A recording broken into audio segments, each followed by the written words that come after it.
the king, gone against the crown. Said, oh no, you've done it now, time to feel the fire.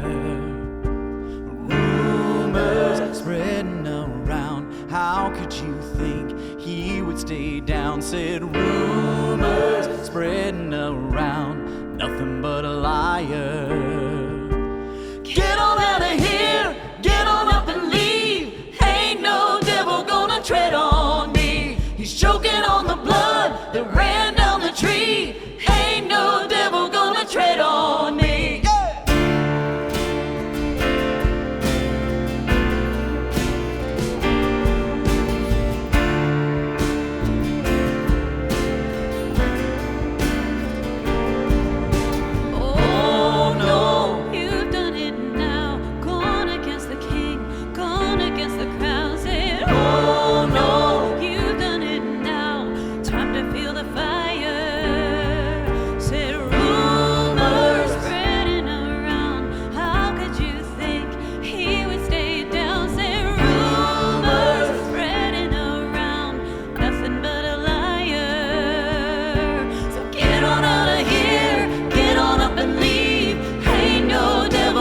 Tread on me. He's choking on the blood that ran down the tree.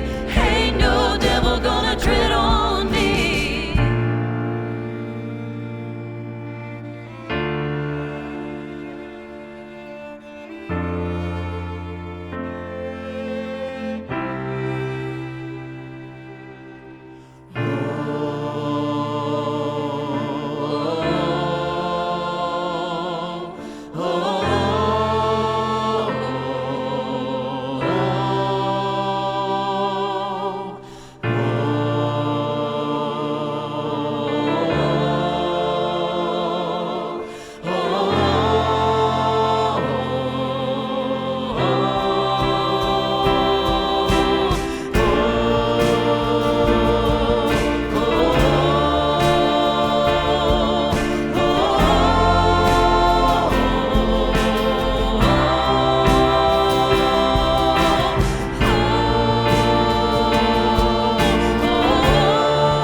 Let my yes be yes to you, O Lord. Let my no be no to the things of this world. If I rise or fall, if I stand at all, I am leaning on your everlasting arms. What a fellowship, what a joy divine, what a priceless gift. God, I'm yours and you are mine. Let my restless soul be still and know I am leaning on your everlasting arms. From the morning sun and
So just look up, your help is on the way.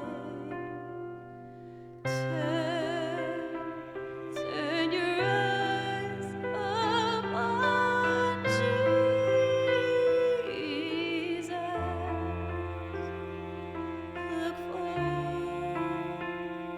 Look full in His wonderful face, and the things of earth will grow strangely dim when you turn your eyes upon Him. Oh,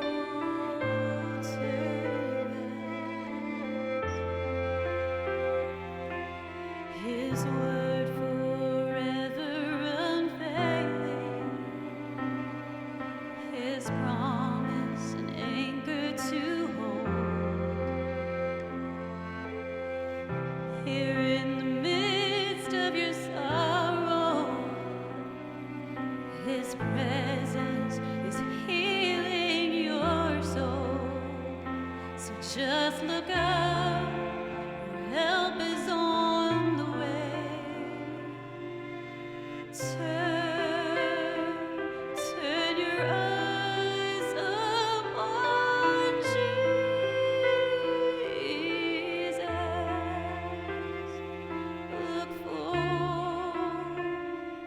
Look full in His wonderful face,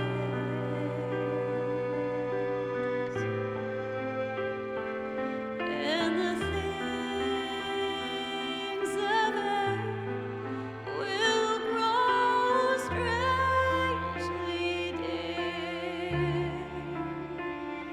when you turn your eyes upon Him.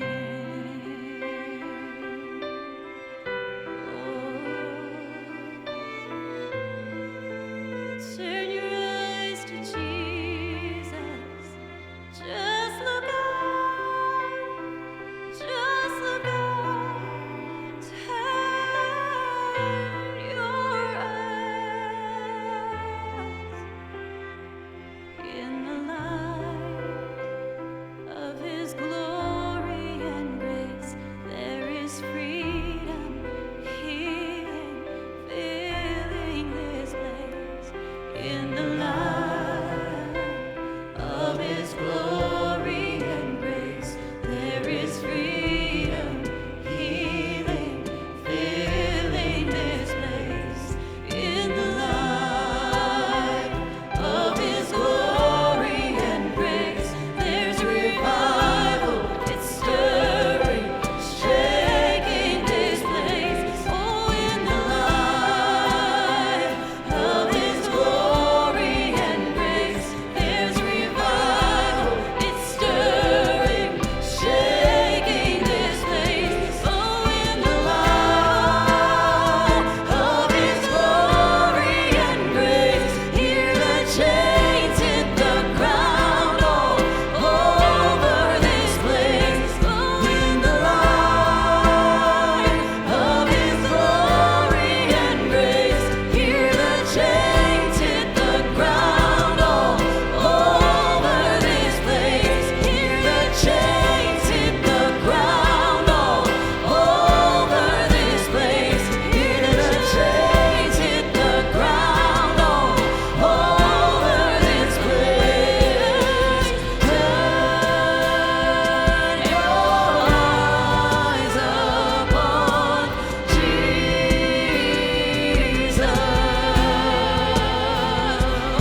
Turn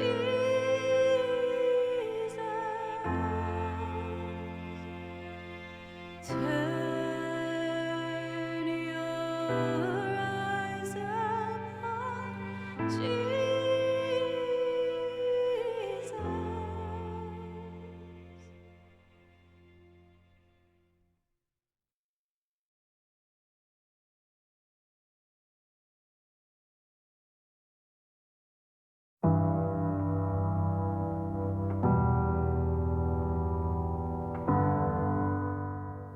We have this one blue chair. Now, there's nothing special about this blue chair. Well, maybe there is. It's a plastic chair and it sits really low to the ground. It's made just for kids. We have one blue chair and we have two green chairs. We have 3 chairs for our 3 kids. Guess which chair everyone wants to sit in?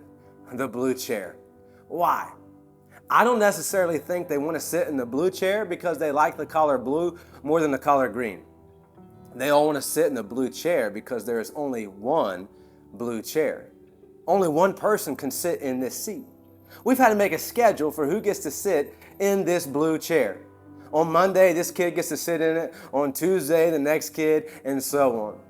When they sit in this seat, they feel special because no one can sit in the seat like the one they are sitting in. As I've officiated many wrestling matches on who gets to sit in this blue chair, it has made me think about all of the different chairs or different seats we sit in as adults. I mean, think about it. Sometimes life can feel like we're playing musical chairs. We go from this seat to another seat. We might be a mom or a dad or a husband or a wife, a teacher, a friend, boss, coach, student. I mean, you name it. Whatever we're doing in that moment, we're sitting in that seat. And sometimes it's hard to know which seat we're supposed to sit in and when we're supposed to sit there. Maybe you know exactly what I'm talking about. One of the things I love about Good Friday is that it causes us to sit. It causes us to grab a seat and pause. We pause and we reflect on Christ's sacrifice for us. We reflect on the cross. Let's go back together to the night before the first of Good Friday. The night before Jesus was to go to the cross, Jesus and his disciples, they grabbed their own seat. They all grabbed a seat around a table and they had one final meal. At this Passover meal, Jesus used these last moments with his disciples to serve them, to pray with them, and to let them know what was going to happen. Yet the disciples did not fully grasp the moment. Could you imagine them all sitting around the table eating a final meal together? Jesus is the only one that knows what is going to happen. The disciples think it's just another Passover meal.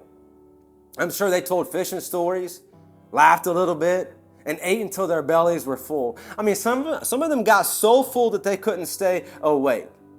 Some of them kept falling asleep when they were supposed to be watching Jesus' back. They couldn't match Jesus' intensity in that moment. You see, the next day, on that Friday, Jesus was going to sit in a chair that no one had sat in before, a chair that no one could have ever sat in before.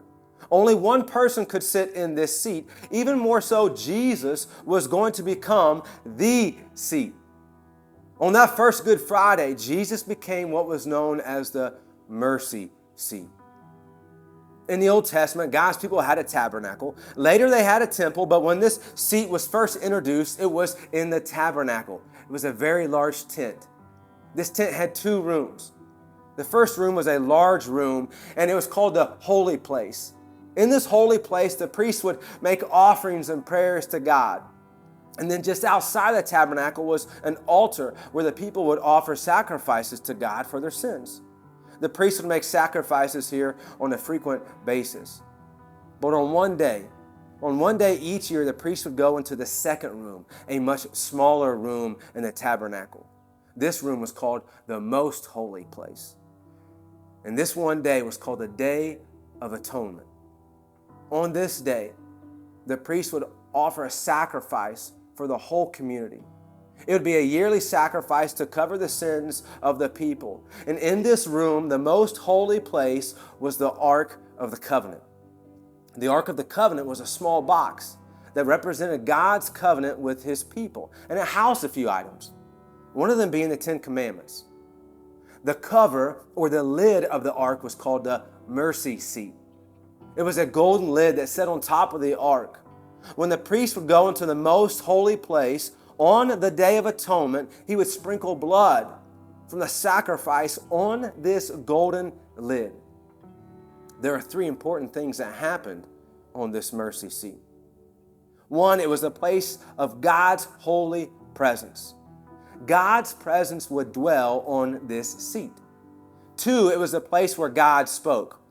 It was on this seat where God would give divine word to his people. And three, it was a place where God reconciled. On this mercy seat, where God's presence was and where God spoke to his people, is the same place where God would reconcile the people to him. It was the place where forgiveness reigned. The word that the Greek-speaking Christians in the New Testament used to describe this place, the mercy seat, is called hilasterion. Now, this is how good this gets. Just follow with me. Let's jump to the New Testament. In the book of Romans, Paul uses the first few chapters to clearly define the gospel. This is what he says in Romans 3, starting in verse 23. He writes, "For all have sinned and fallen short of the glory of God, and all are justified freely by his grace, through the redemption that came by Christ Jesus. God presented Christ as a sacrifice of atonement through the shedding of his blood." Now let's stop there and focus on the term sacrifice of atonement. Do you know what word Paul uses here to describe Jesus? The word that means sacrifice of atonement?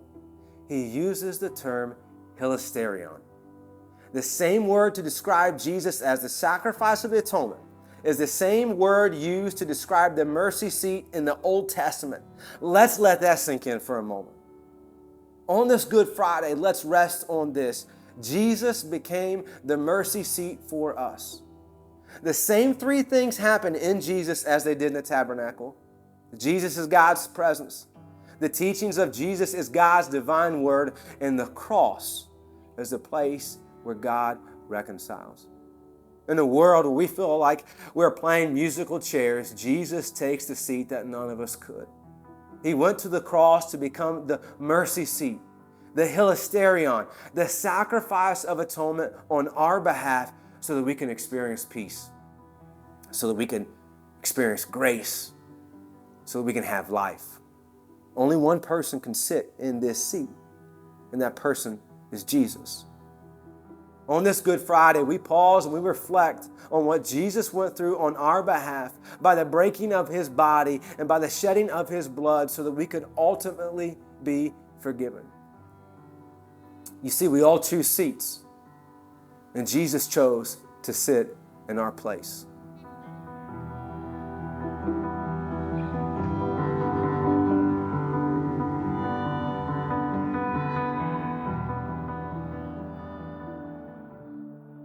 Fixing our eyes on Jesus, the pioneer and perfecter of faith. For the joy set before him, he endured the cross, scorning its shame, and sat down at the right hand of the throne of God. Consider him who endured such opposition from sinners, so that you will not grow weary and lose heart.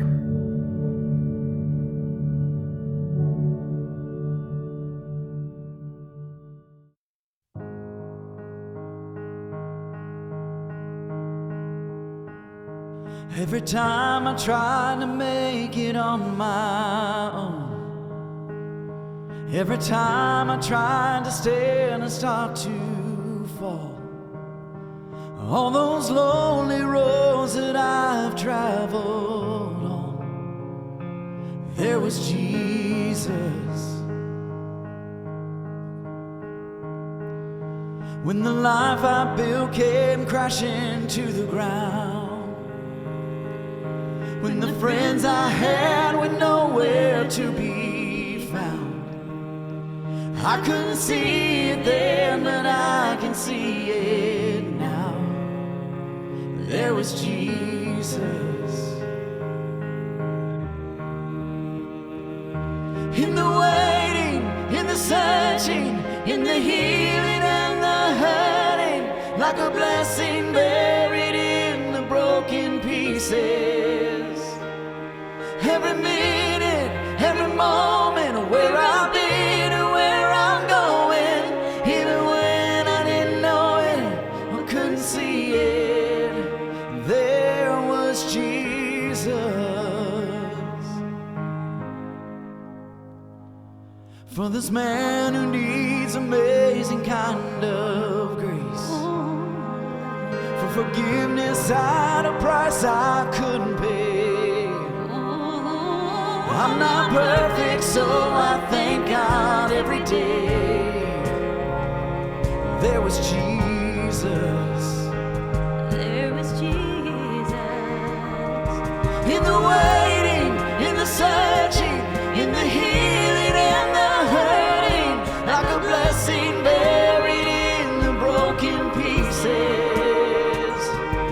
Every minute, every moment, where I've been or where I'm going, even when I didn't know it or couldn't see it, there was Jesus on the mountain, in the valleys, There was Jesus. in the shadows of the alleys, There was Jesus.